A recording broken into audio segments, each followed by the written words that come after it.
You know, it's hard for advisors. Baby boomer, pale male advisors are just trying to ride into the sunset at this point.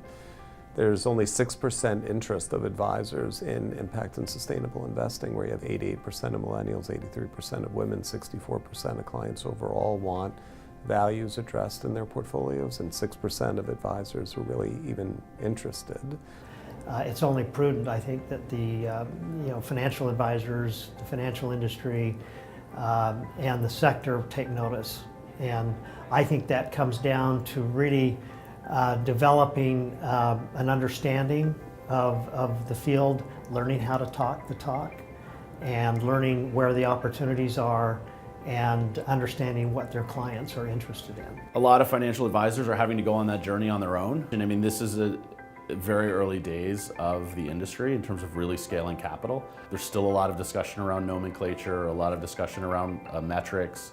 What does impact mean? How do we define it? And so, that to me is why things like this are important. It's just to get people together to sort of get consensus around, what are we talking about? What do we feel like is the most effective solution? What are best practices in the space? These are things that if you're a practitioner, you really need to understand that, because at the end of the day, most advisors will not put their client in a product that they don't understand, because they also have to articulate what the product is. They have to articulate what the strategy is.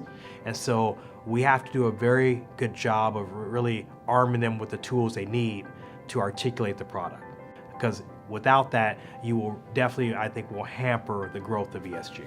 And to be able to understand the intricate inner workings of how a family operates its day-to-day financial business is critical to be able to implement impact across the generations and the layers and pools of investment that exist for that family.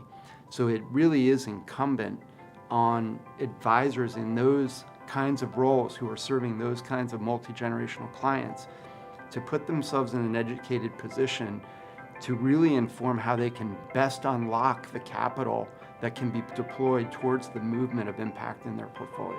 An important part of the education that we give is debunking the whole performance myth. You must underperform if you're going to invest alongside of your values, or if you're going to invest intentionally for impact. These strategies very often have a more favorable risk profile than our mainstream competitors, simply because we're incorporating the E, S, and G into our investment analysis. So, my question is, why would you not want to have that layer? I think most people that really care about the planet, that are learning about the Sustainable Development Goals that we really need to achieve by 2030 to have a sustainable planet, understand that being a steward of your client's wealth also means being a steward of the planet. And I just think having an ability to hear from practitioners and network with people who are in the space or also just entering the space is, it's really powerful.